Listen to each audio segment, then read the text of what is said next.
Hey, my name is Zoe, and today we are gonna learn reverse speed effect in our most favorite app CapCut. Let me show you the difference of a normal video from reverse speed edited video. This effect is used to make videos play in reverse and is mostly used for ads, promotional videos and even in personal videos. So let's start learning reverse speed effect in CapCut. We will begin by opening CapCut. Now go to new project and add video you would like to have reverse effect done.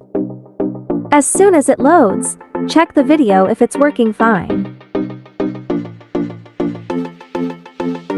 As this specific video is quite slower in speed, I prefer increasing speed a bit. This is not obvious that you increase the speed of every video, it depends on the video you are working on. To copy the video, you will first select it and then from the toolbar options you will click copy. Now you change the speed of your video to some points. Repeat this step for the other video as well. Align the speed of both videos.